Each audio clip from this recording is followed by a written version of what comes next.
Oh man, I'm reaching the limit of how much I can talk for the day. Hello everyone. Welcome back. I'm Boomy, and today we are watching the dog tier list by TierZoo. This one was suggested by Sam Meeks over here. And yeah, the dog tier list. Oof, this is gonna be a rough one for me because if you don't follow my Twitter, you probably don't know that sadly my puppy Panda just recently died. It was it was a sad day. It was basically a week after my birthday. I made the mistake of feeding him ice cream, which I didn't know was dangerous to pups. I mean, I've seen a lot of videos of dogs eating whole cones of ice creams, and I only gave her like a spoonful at most. And yeah, he developed some issues, some intestinal issues that he never really recovered from, and uh, coming from my birthday, it was a hefty spending of a day, so I didn't really had the savings left to take him to a vet to have him confined. So man, yeah, we just tried our best to make his last few moments as comfortable as possible. So this is gonna be sad for me, but we gotta push through. um Yeah, that's my alarm telling me that it's time to sleep. Oh man. But yeah, the dog tier list. Um, like I said, I recently just became a legit dog owner. We've taken care of strays before that just ended up living in our property, but Panda was the first puppy that we actually actively took care of. He's also the first puppy that we've actually made to stay inside, basically an indoor dog. Most of the dogs that we've taken care of before were just some strays, and they're always left outside except when it's New Year because they're afraid of the fireworks. But yeah, Panda was just an Aspen. It's basically like a street dog here in the Philippines. So it's not really one of them fancy breeds, but I didn't really care. I loved him nonetheless. But yeah, let's just slug through this. I'm sorry if it's a bit of a downer, but I guess it's just too soon. But yeah, let's just go ahead and watch this video. I'm still excited to learn a lot about dogs. Ranking wise, I'm not even really sure which ones are top tier, but we're probably gonna see a lot of the Huskies, the Shepherds, and I don't even know what they call those big dogs in I don't know what the breed. It starts with an M. The really big ones, the furry ones that live in cold regions. But yeah, let's go ahead and check this out. So remember, if you like my reactions, don't forget to leave a like. Let me know your thoughts on the video down in the comment section below, and consider subscribing. Also, don't forget to leave your suggestions on what I should check out next. That being said, let's go ahead and watch the video. This episode was sponsored by Audible.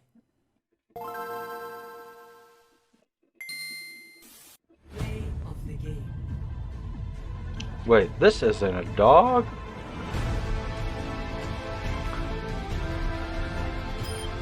Ooh. Damn, did he sacrifice the young? I've made it pretty clear that I see house cats and domestic dogs as top tier. But although I've made videos already on the non-domestic felines, I haven't done the same for canines yet. Canines are some of the most successful builds ever, despite being Yeah, by the way, this is basically the canine tier list, so we're probably not just gonna focus on the dogs. probably the other type of canines as well, like wolves and stuff. Relatively new to the competitive scene. They debuted in the Oligocene expansion, but they really hit their stride in the Miocene, because the devs nerfed the dominant herbivore factions that had previously been untouchable.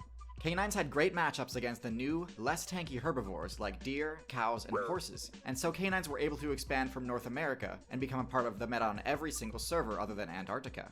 But enough about the patch notes, let's get back to present day. All canines may seem similar. Wait, and was they that are, an but actual enough about website?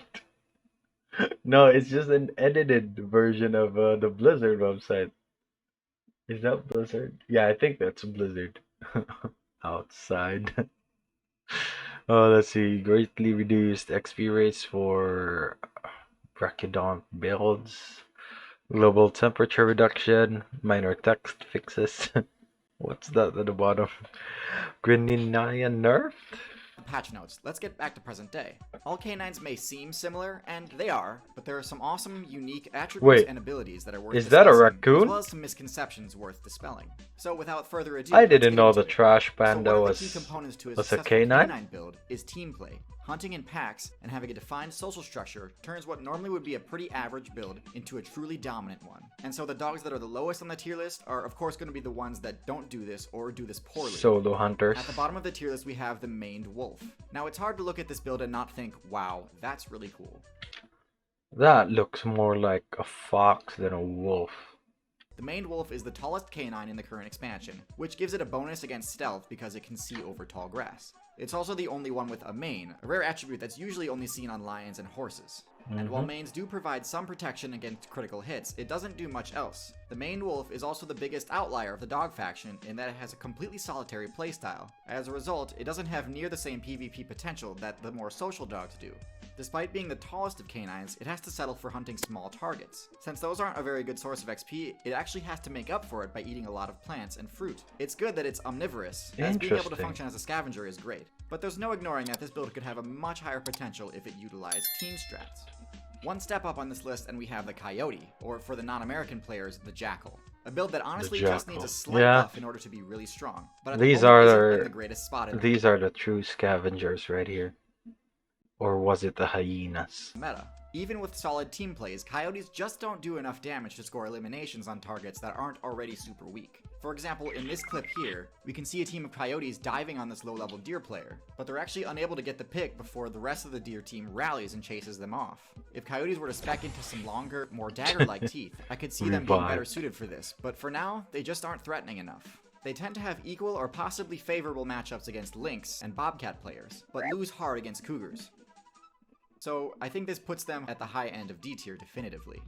One step higher and we've got the fox. Now I know most of us are used to seeing fox at the top of most tier lists, but in outside they're a lot more balanced. They have extremely similar base stats to coyotes, but also have a few unique abilities of their own. They've got extremely strong perception abilities that allow them to deal with stealth strategies employed by their targets. And their precision pounce attack is extremely useful for picking off targets that they discover hiding under the snow.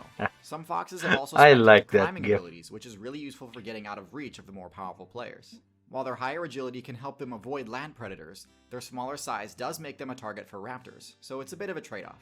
Coyotes and I mean, some of the raptors get pretty big though. Especially, was that predators. Their smaller was that a hawk or an eagle? That looks more like a hawk, does make right? them a target for raptors, so it's a bit of a trade-off. Coyotes and foxes both utilize team play, but in a very disorganized fashion. Unlike the higher tier builds, they don't have an established pecking order or coordinated strategies. They sort of just band together and use numbers to their advantage. Sort of like social spiders, which I cover in my spider video. Next up, we've got the wolf. The wolf is one of the cornerstones Wow, no B tier, jumping up directly to A tier. Interesting. of the forest meta and pioneered the technique that most pack hunting builds use today. We're probably gonna get domesticated dogs as S tier just because of their more evolved social nature with us humans, just like house cats. The wolf hunting technique has been dissected and analyzed to an incredible degree. So here's a rundown of the strat plus a few tips on how to counter it. The basic wolf strat is a 5-step plan that utilizes every ability in the wolf's arsenal, and it goes like this. Step 1 is locating the target. Wolf players will use perception abilities like smell, sound, and footprint tracking to locate a potential bounty. Once found, they gather the Isolate. pack and move on to step 2. Stop. In Okay. step 2, all wolves go into stealth mode and attempt to get as close as possible to the target without Skyrim. alerting. Once the target detects them, they move on to step 3. Step 3 is the defining moment in the hunt, and the success depends on Startle. what the target does here. Once the target detects the wolves, it can either charge, stand, or flee. The wolves will only proceed to step 4 once the target flees. If the target chooses to stand its ground, the wolves must use intimidation abilities like growling and barking in order to reduce the target's resolve. If the intimidation succeeds and the target flees, step 4 is triggered. Step 4 pits the mobility stat of the target against the mobility stat of the wolves. This step is also when the wolves will attempt to isolate the target player from their group if they're in one. If the wolves manage to catch up to the Isolate target, the them. final step begins. Step 5 is the actual attack. Wolves rely on their bite move to inflict damage, and the size of their target determines where they'll try to land a hit. Against midweights, wolves will go for a crit by attacking the throat. If this succeeds, it should result in a one-shot kill. Against heavies, they actually won't go for a crit at all, because heavies can one-shot wolves if they aren't careful. Going for a crit puts them in range of an attack, so usually wolves will opt to attack the hindquarters since it's safer. Since they can't crit by attacking the hindquarters, it generally takes 3 successful bites in order to deal enough damage to inflict the bleed status effect. This drains the target's stamina and health over time, eventually leading to a game over for them. It's awesome that wolf mains have made their strategy guide available to new players, but doing so also allows players to learn the matchup and develop counterplay options. I mean, it's not really a surprise why wolves are kind of like the poster child for wild predators.